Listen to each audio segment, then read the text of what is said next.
Porto e Negócios. Apoio. Brasil Terminal Portuário. Acreditar e inovar. Eldorado Brasil. Praticagem São Paulo. Segurança, tecnologia e produtividade a serviço do Brasil. Stolthaven Terminals. Referência mundial em armazenagem de líquidos com segurança e eficiência. Transbrasa. Aqui o futuro já é presente. E FIPS. Ferrovia Interna do Porto de Santos. Excelência sob trilhos.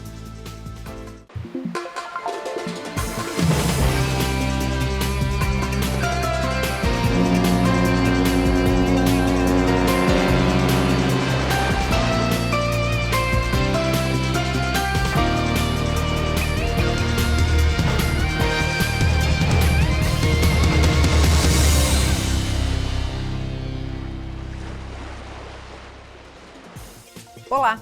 No Porto e Negócios de hoje, vamos falar sobre um dos segmentos mais estratégicos e dinâmicos da logística portuária, o mercado de granéis líquidos, um setor que passa por transformações profundas, impulsionado por inovação, transição energética e grandes decisões regulatórias.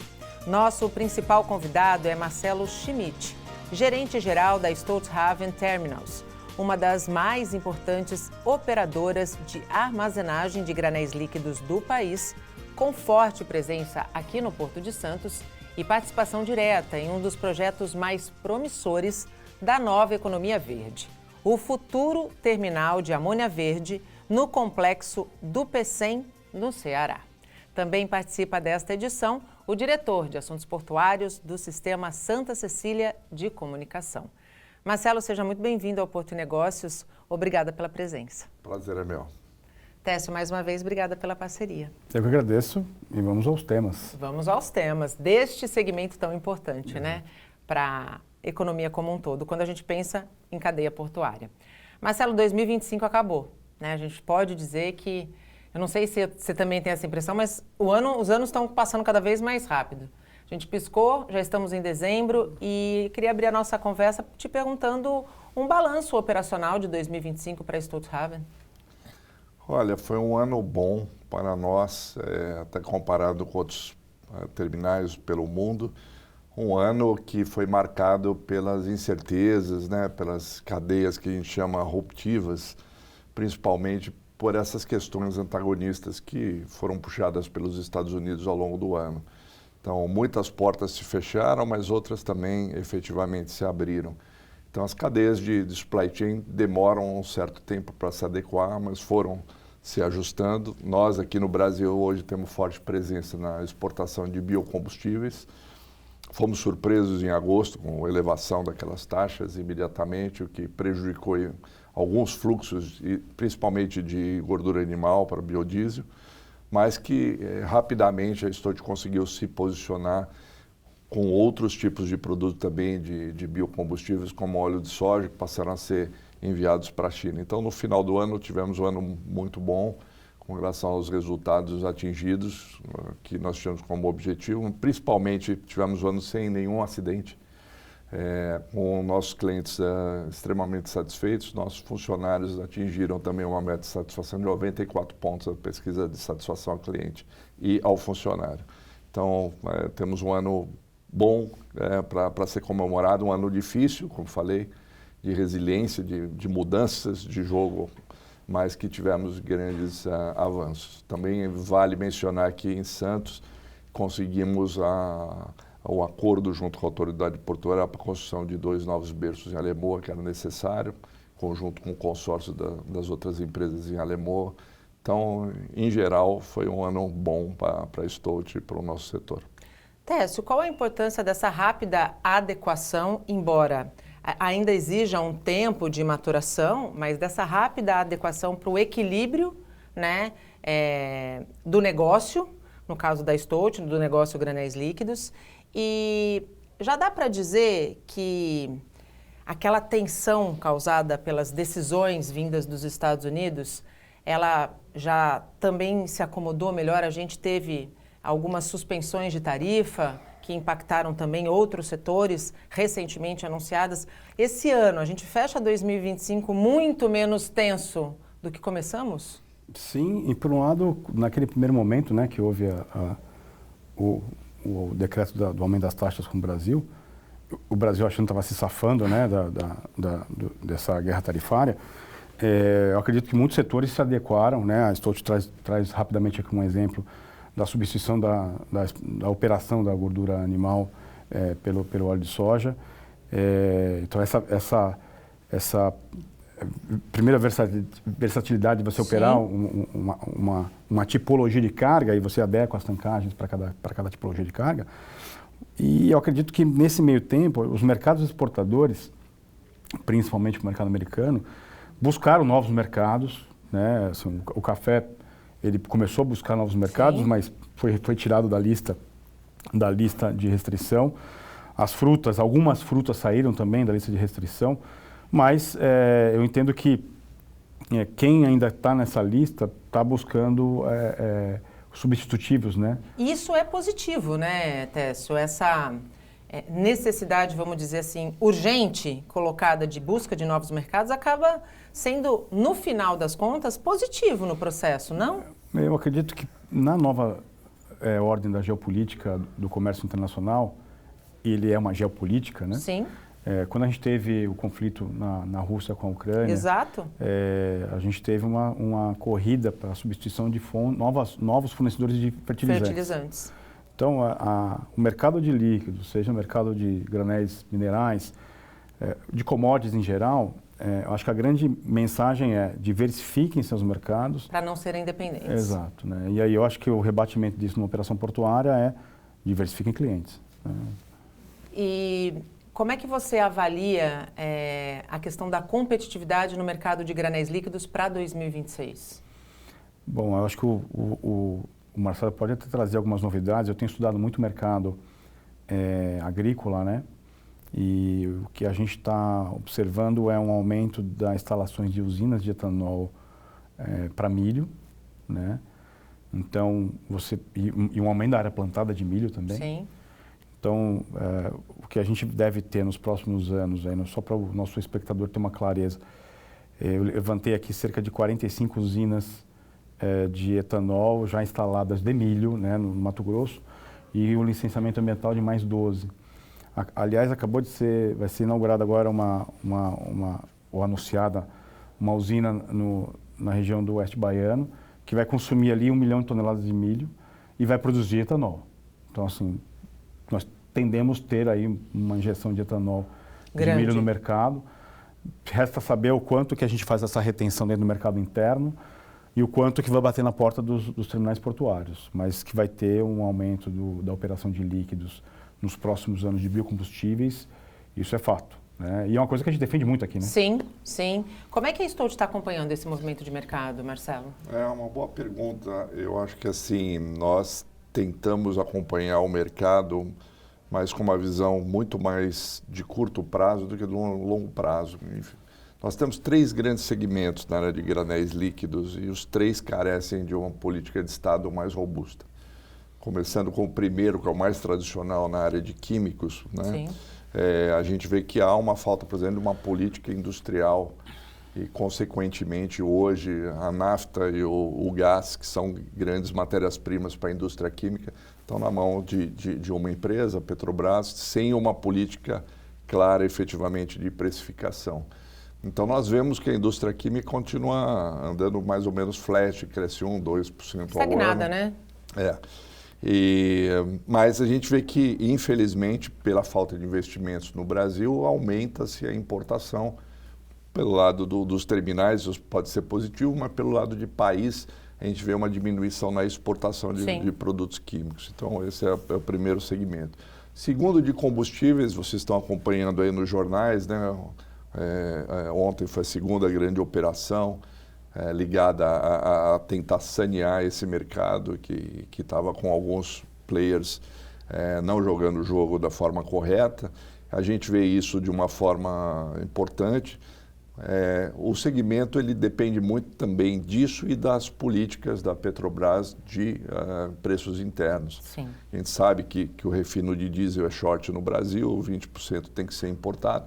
Existem janelas de importação, janelas que não são de importação, mas a gente acredita que a somatória, né, do que a gente tem visto nessas últimas operações aí de saneamento do setor e mais efetivamente uma política um pouco mais pé no chão da Petrobras, pode ser que haja uma janela nova de importação. Mas também sabemos, por outro lado, que é um ano eleitoral. Sim. E que possíveis aumentos efetivamente de petróleo talvez não seriam bem tolerados. Mas vemos, por outro lado, também que há uma tendência da redução do consumo de combustíveis fósseis no mundo, tendência é de queda, então achamos que há uma possibilidade, mas também, novamente, é um outro segmento na mão de uma política de governo do Estado que não existe de uma forma clara. E a terceira, que é a mais emergente, onde a gente tem apostado bastante na parte de biocombustíveis, ela efetivamente é uma indústria em ascensão.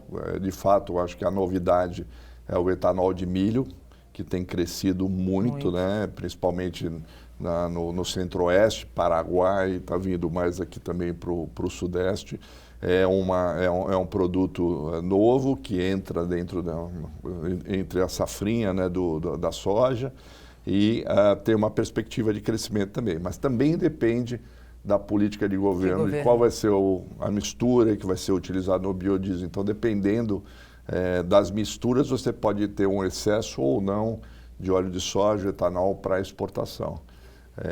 Então, a gente não consegue ter um horizonte longo. O que a gente consegue é enxergar com os nossos clientes quais são as estimativas do próximo ano e adequando as nossas estruturas de armazenagem, que a gente chama de logística, para atendê-los. Né? E quais são as expectativas da Stolt para 2026? É uma expectativa de um ano difícil também, não é um ano de crescimento acelerado. A gente acha que vai ser um ano que deve repetir os volumes desse ano sem grandes crescimentos, mas talvez com uma alteração de mix entre esses três grupos de químicos, combustíveis e biocombustíveis.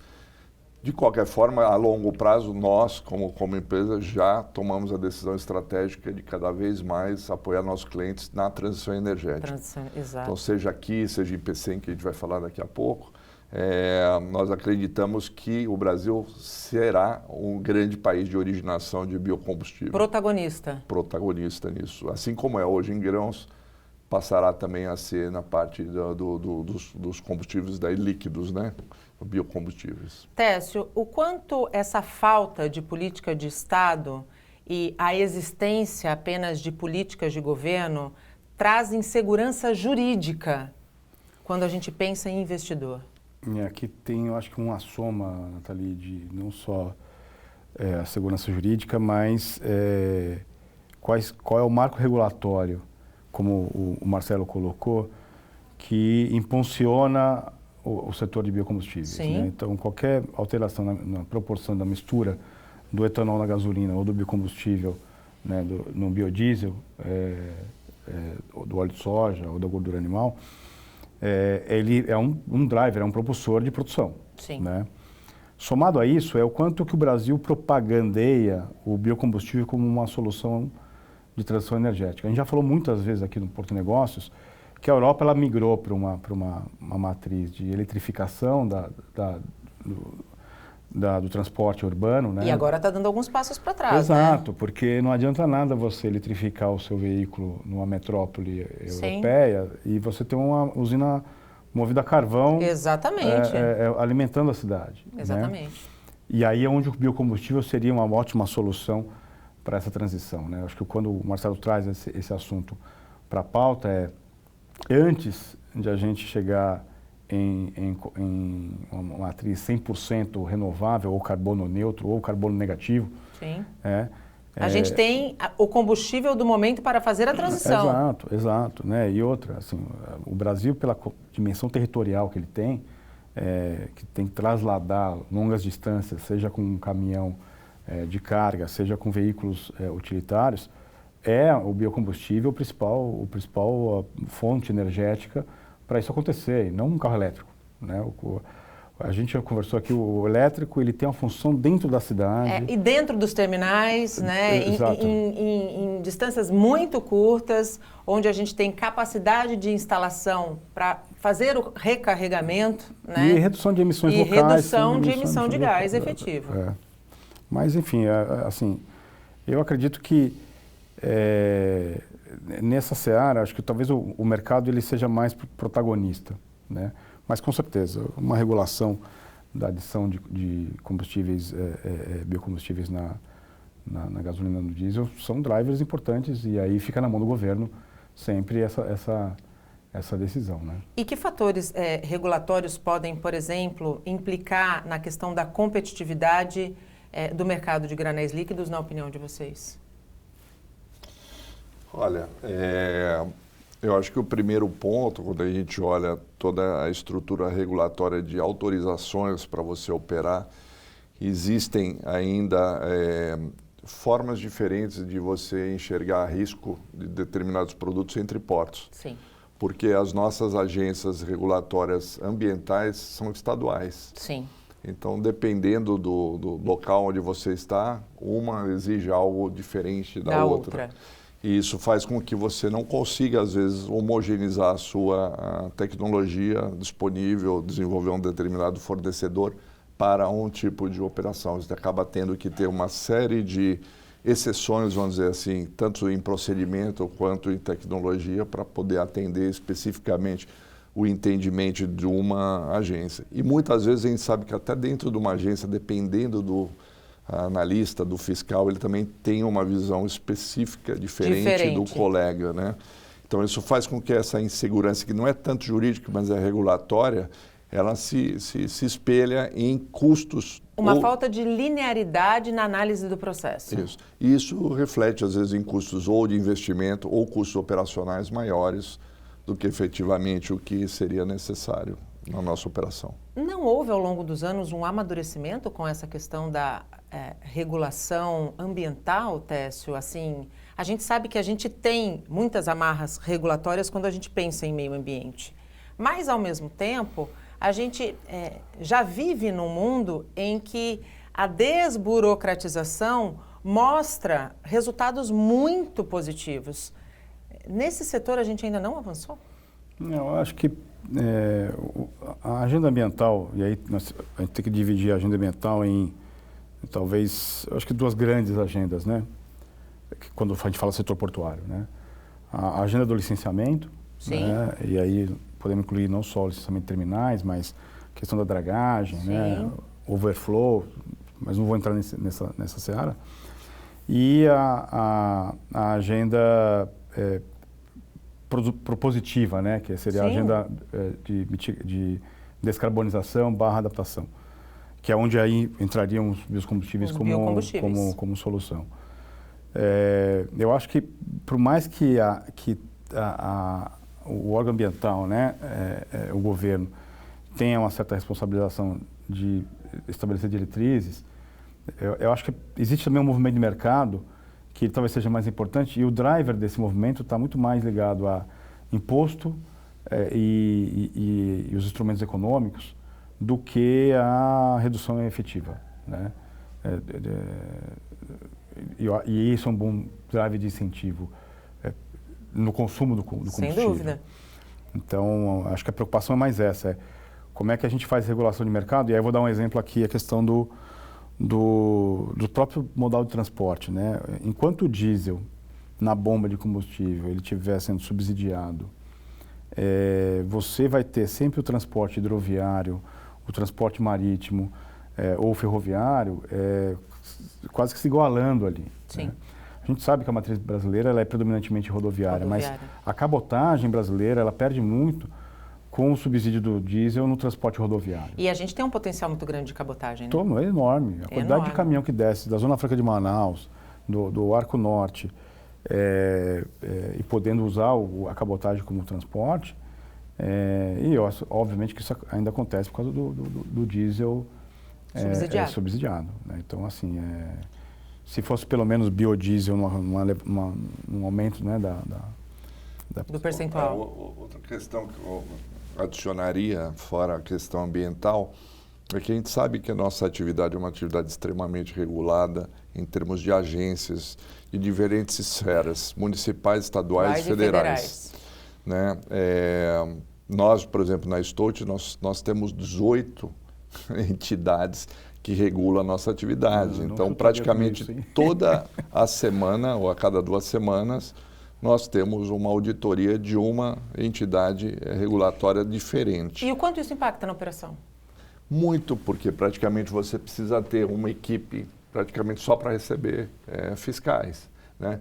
E muitas vezes, se a gente pegar, por exemplo, um procedimento de entrada no terminal, né? Você tem a Polícia Federal com o SPS Code, você tem o Ministério do Trabalho e Emprego, você tem o Ministério Público, você tem, enfim, 4, 5 agências regulatórias para regular como é que deve ser a tua entrada, portaria, como é que você teve... E muitas vezes são conflitantes. Né? Então, você fica numa situação de como é que eu crio, né, um procedimento único, linear para todos. Né? Além de ter que ter uma equipe, nós somos disparados no mundo, quando a gente compara o nosso back-office, o back-office mais caro do mundo, de toda a Stout. Né? E ninguém entende, daí tem que explicar. A gente tem 18 órgãos regulatórios aqui que temos que receber e fazer auditorias e atender às regulações. Então, é bastante complicado. Seria importante a gente conseguir ter algum tipo, né, de eficiência entre os órgãos governamentais de diferentes esferas para que ajudasse o negócio a prosperar. Na verdade, uma padronização seria muito importante quando a gente pensa nisso. Né? Ou, por exemplo, você fazer acordo entre os órgãos anuentes para você ter uma única fiscalização que faça o chefe de tudo. Né? Exato. E que alimente as demais. A gente faz um rápido intervalo e volta já.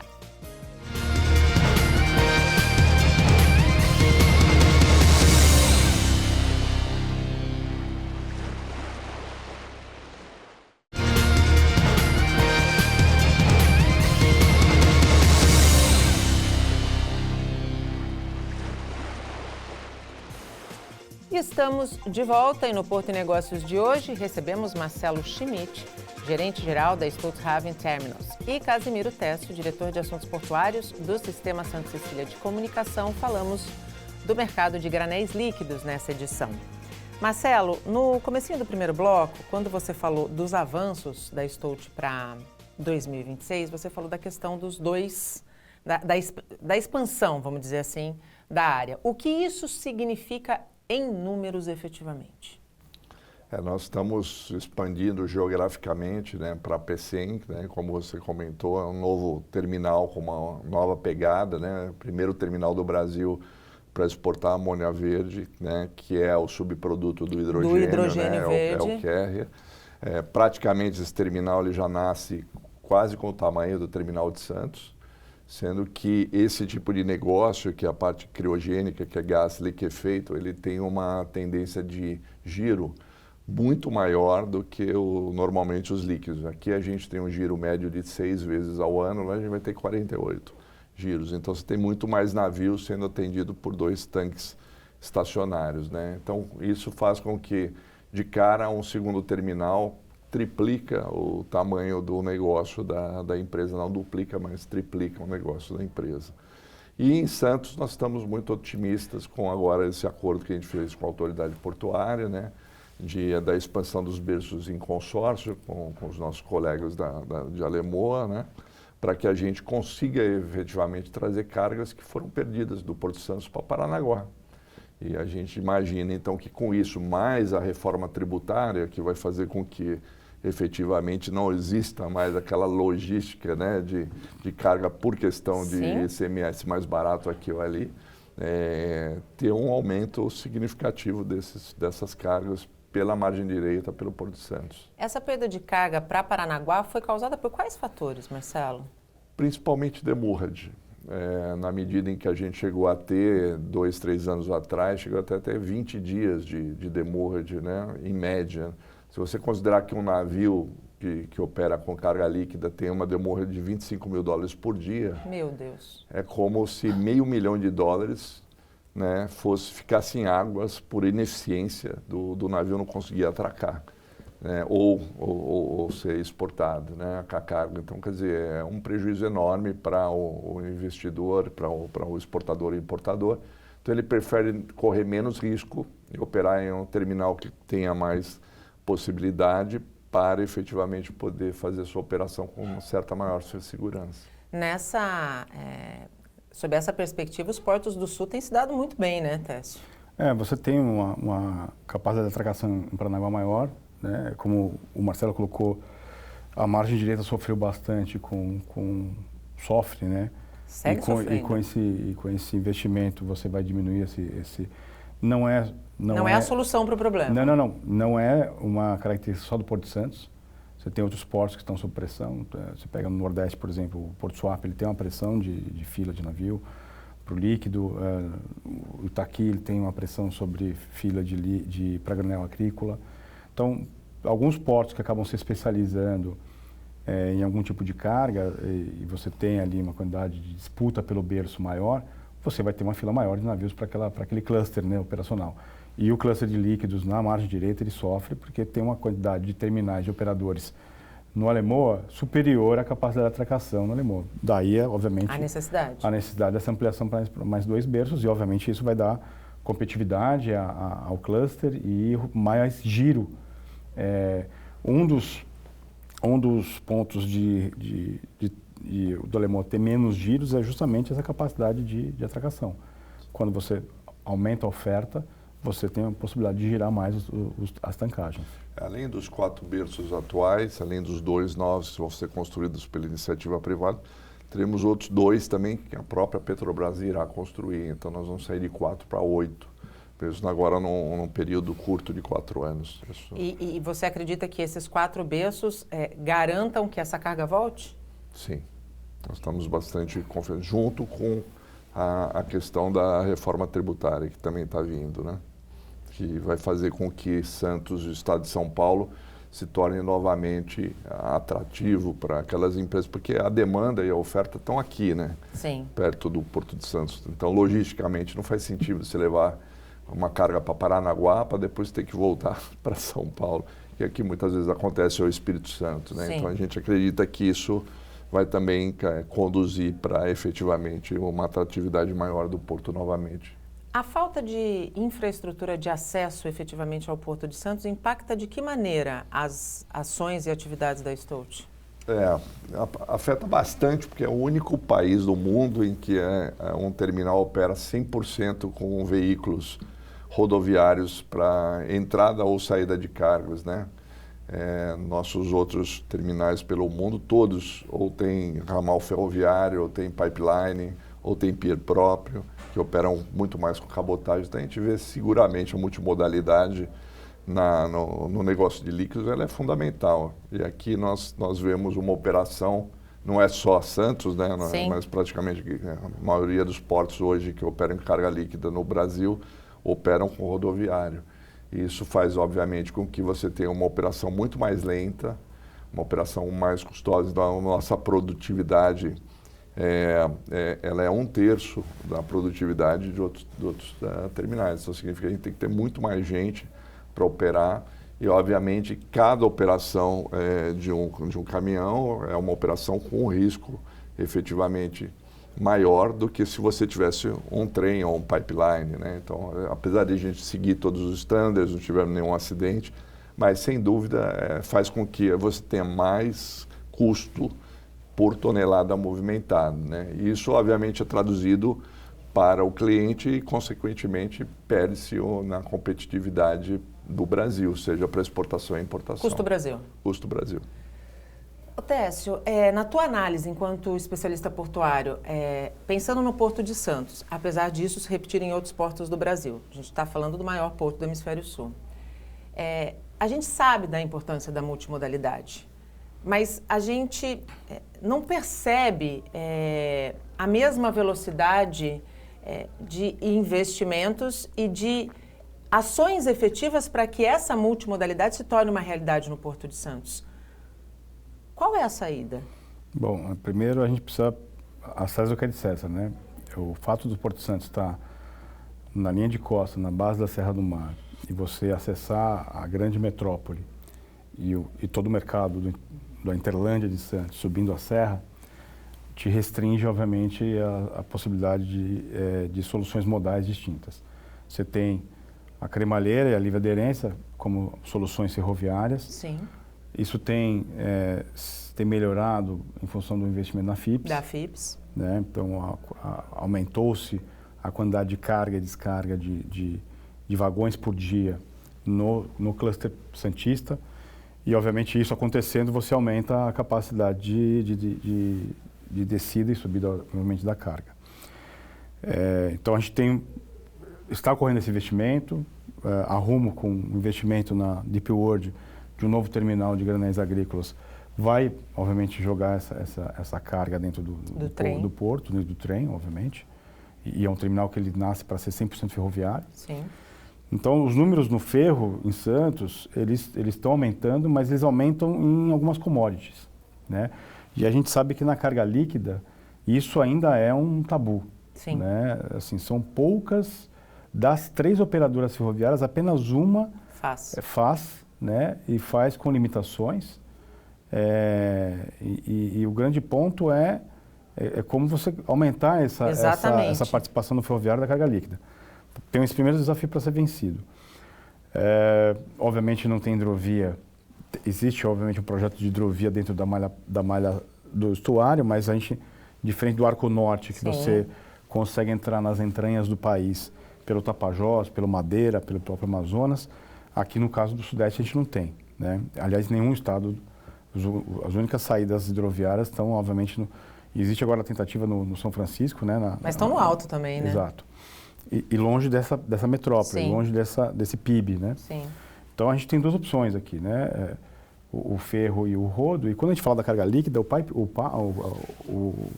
gasoduto, né? O oleoduto, o poliduto, é uma boa solução. Só que hoje você tem aí, obviamente, a Petrobras controlando toda essa malha. Exato. Né? Várias operadoras de líquidos sonham com conexões dutoviárias com o Planalto, né?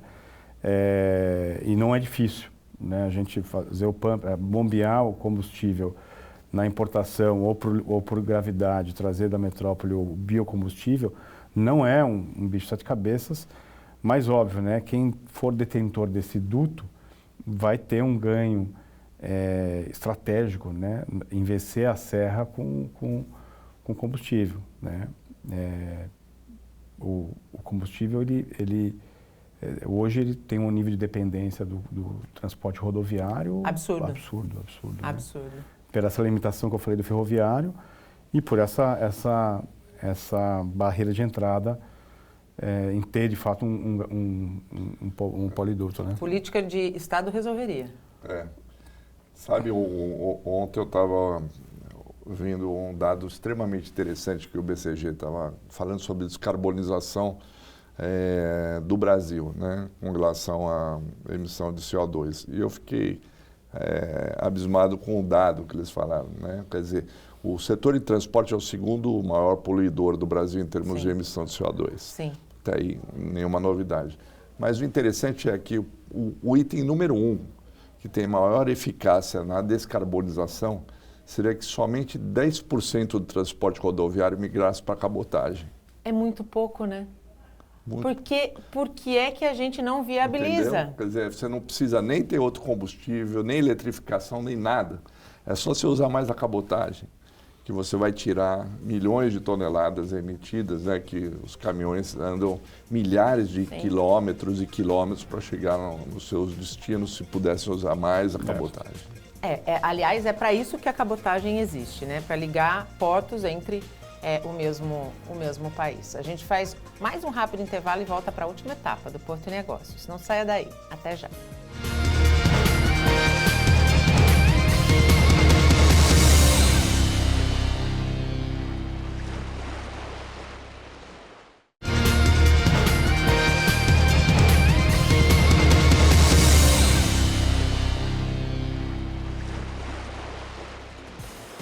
O Porto e Negócios está de volta e abrimos a última etapa do programa com o Momento Arbitra.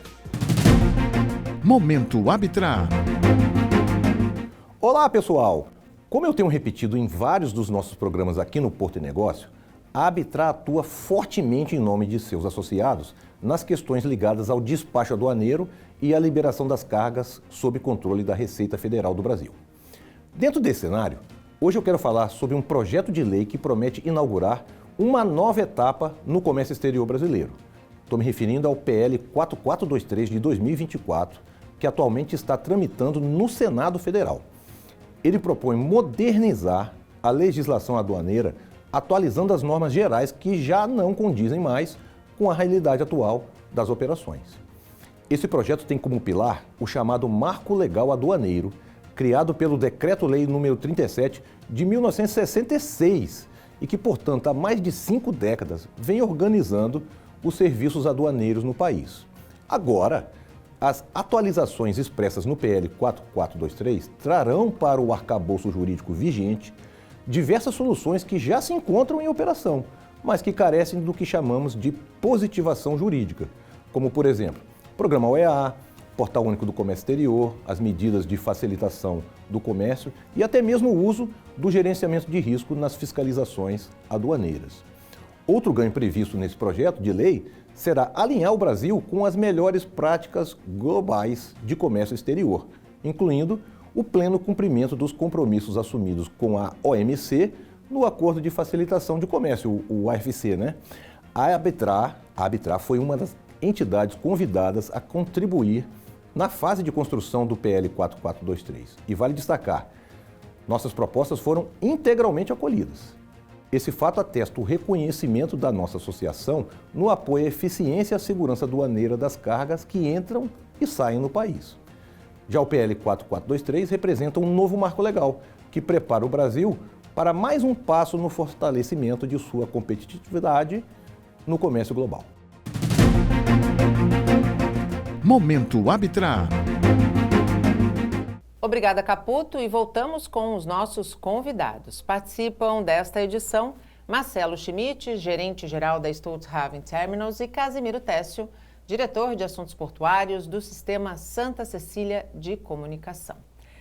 A gente está chegando na última etapa do programa. Eu queria repercutir um pouquinho com vocês, antes da gente falar do terminal de Pecém, no Ceará, falar um pouquinho sobre o STS-8. A gente teve aí a suspensão do leilão daquela área. Queria a tua avaliação enquanto especialista portuário e a tua enquanto player, né, do negócio. Bom, é bom resgatar, né, a história do STS-8. Quando a gente estava à frente da presidência da autoridade portuária, a gente tentou sucessivas vezes fazer negociação com a Petrobras para que ela pagasse um valor pelo terminal que fizesse sentido, né? Naquela época, pasmem, mas a Receita, com 6 meses de operação do Concais, a Receita era maior do que a operação com o arrendamento da Petrobras, né? E, obviamente, naquele momento, a discussão foi o preço justo pelo serviço portuário. Sim. Né? E isso serve para qualquer ativo portuário no país. Sim. Né? O ativo portuário ele tem que remunerar a economia portuária para atender uma cadeia logística, né? E hoje, conseguimos fazer esse processo de restabelecimento do valor, né, no pagamento pelo terminal portuário, no terminal que já era arrendado da Petrobras, liberando a outra parte do terminal para fazer o arrendamento ao mercado, né? Como o Marcelo foi cuidadoso aqui no primeiro bloco, os movimentos de mercados não estavam sendo aí, estavam preocupantes, porque se discutia a lisura, né, das empresas que estavam disputando o que seria esse novo arrendamento.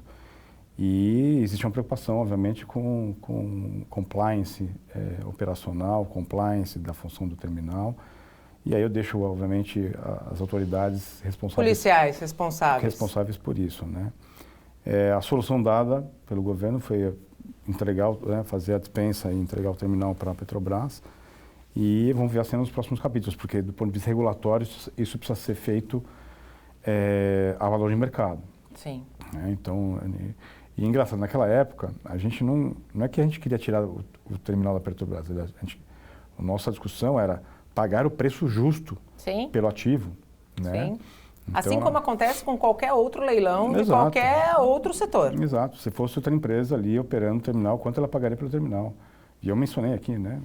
Podem checar, né? O Concas pagava mais arrendamento para a autoridade portuária do que o terminal da Petrobras. E por 6 meses de operação, passando gente pelo terminal, e não petróleo, combustíveis, né? O petróleo não entra aqui, ele entra em São Sebastião. Então, mas assim, eu acho que agora, isto posto, obviamente vai se construir aí uma solução regulatória para resolver essa questão do terminal. Essa solução regulatória, na tua avaliação, precisa levar o que em consideração? Verticalização da cadeia, né? Uma integração vertical.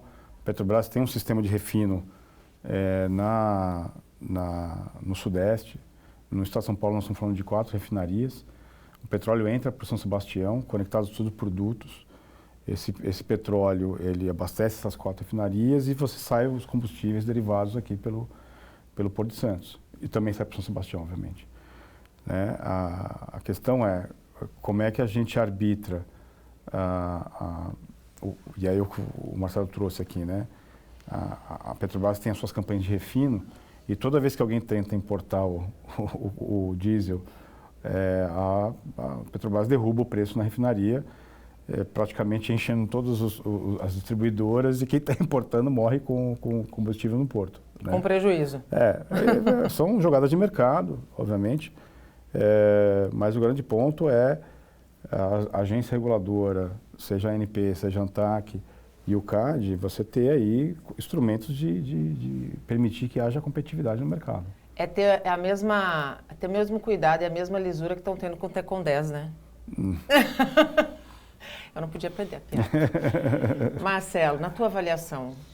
Olha, eu acho que no final, pela questão de timing, pela ótica concorrencial, foi uma boa solução. Não para o governo, mas acredito para o ambiente de negócios.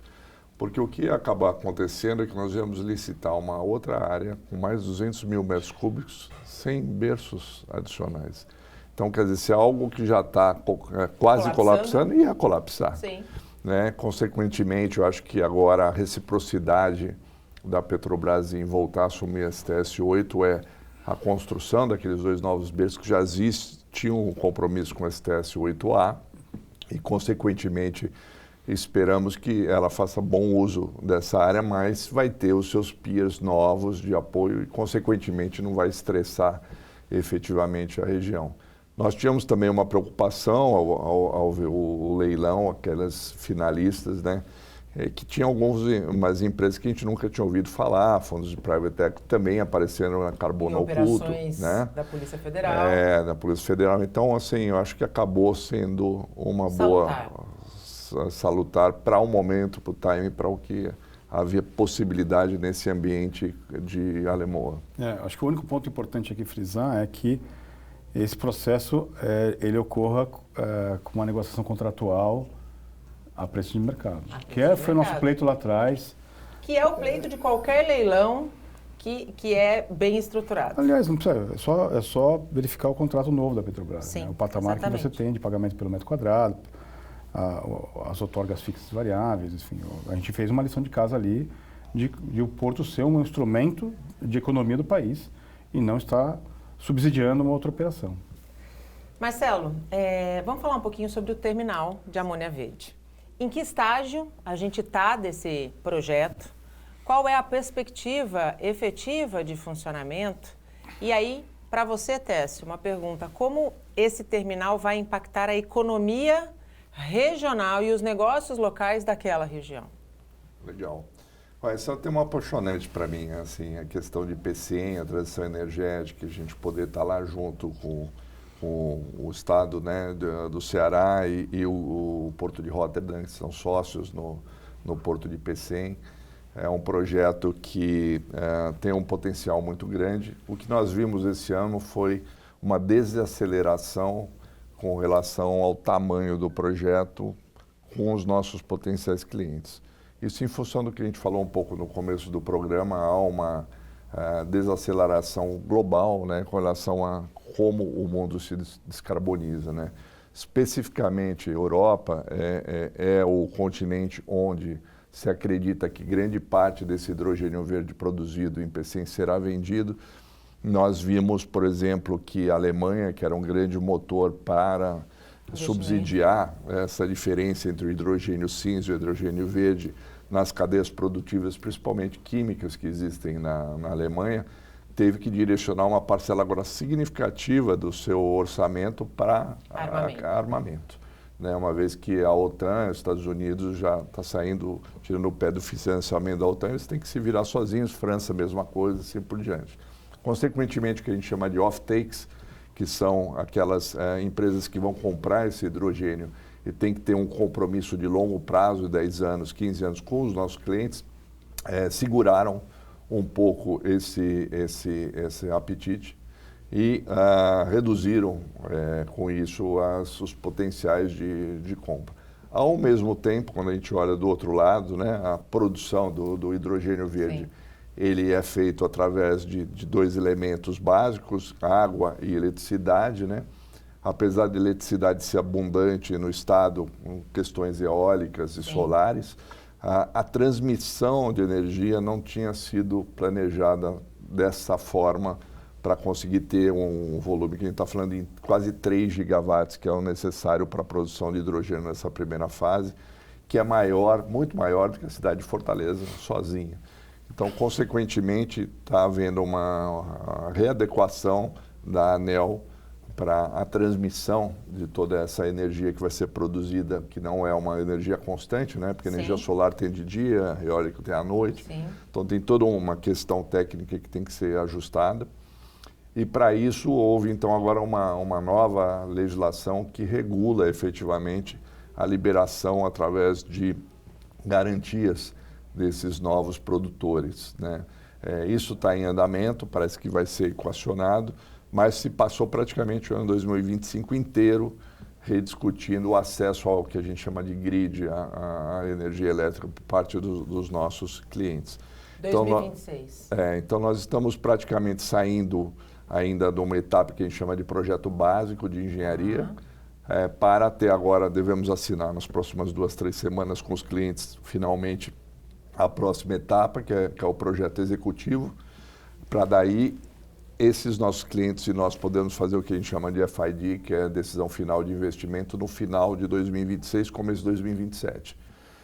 Isso acontecendo, nesse novo cronograma, devemos ter essas estruturas produtivas e o terminal operando a partir de 2030. Não está longe. Não a gente não está longe, né? Pensando que a gente já está em 2026, né, Técio? Nós estamos falando de uma infraestrutura complexa. Exatamente. Uma coisa é você fazer um projeto de arquitetura de uma casa, outra coisa é fazer um projeto executivo de um terminal de amônia. Lembrando aos nossos espectadores que o nível de segurança é altíssimo, os fatores de segurança são altos. Sim, então e precisam ser mesmo. Exato. É uma carga complexa a ser manuseada, então... Quanto isso vai impactar naquela região toda? Acho que desde a concepção do projeto, sim, né? Já está, né, na verdade, impactando. A implantação da obra, ela é algo que mexe com a economia local. Mas o grande ponto aqui o Ceará se colocou, né, o Pecém se colocou como um cluster na geração de energia solar, né, e eólica também. Existe uma abundância, né, das duas fontes energéticas, exato, no estado. E fazer, obviamente, a transição para a amônia verde. E aí, para o nosso espectador entender que essa amônia ela é um estágio anterior ao hidrogênio verde. É a melhor forma que você tem como transportar a molécula daqui até a Europa, que é o principal mercado consumidor desse produto. E você tem uma escala de geração de negócios geradores de energia que vão alimentar essa planta. Então, ganha quem investiu lá atrás na energia solar, quem vai investir na ampliação de capacidade, sim, de energia solar, e todo mundo que bebe, obviamente, da implantação do terminal e da operação dele, né? Sabe, obviamente, que é um terminal que vai ter uma operação menor, sim, uma operação com um efetivo de mão de obra menor, porque é uma operação com um nível de automação enorme, mas você tem toda uma economia para fazer a manutenção desse terminal, né, de suporte à operação, né? Então, Pecém aí está de parabéns aí pelo investimento. Com certeza, está de parabéns. Nós temos também uma coisa interessante, esse projeto, ele na verdade é um projeto inovador no mundo todo. Sim. Porque todos os terminais hoje existentes de amônia, eles são monoclientes. Sim. Então, basicamente, eles são construídos para efetivamente um produtor. Né? Nós somos um terminal público com a concessão do Porto de Pecém. Então, significa que cada novo produtor em Pecém se beneficia com relação a custos menores e todos os outros também. Então, para uma economia emergente, né, que a gente chama de greenfield, que normalmente as escalas são pequenas, Sim. no começo vão crescendo, todos os nossos clientes que vão entrando vão se beneficiando como se já fosse um cliente grande. Né? E isso é inovador também. Então, assim, o modelo de negócio é bastante inovador. Então, a gente está otimista, esperamos que quando que vem a gente traga boas notícias. Já. Eu tenho certeza que essas boas notícias virão e tenho certeza também que a gente vai conseguir mostrar lá de Pecém tudo isso que a gente falou e muito mais, mas lá em loco, para falar em detalhes sobre esse projeto que de fato tem tudo para colocar o Brasil ainda mais no protagonismo da transição energética e do desenvolvimento sustentável. Marcelo, muito obrigada pela tua participação, viu? Sempre um prazer. Muito obrigado a vocês. Técio, obrigada. Adorei. Muito bom, né? Vamos falar mais o ano que vem. Sem dúvida nenhuma.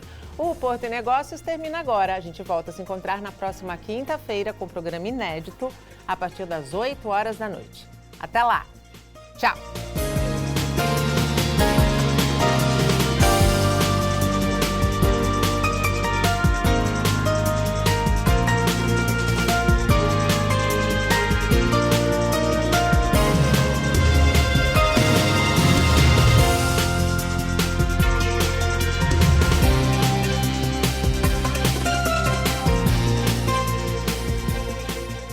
Porto e Negócios. Apoio.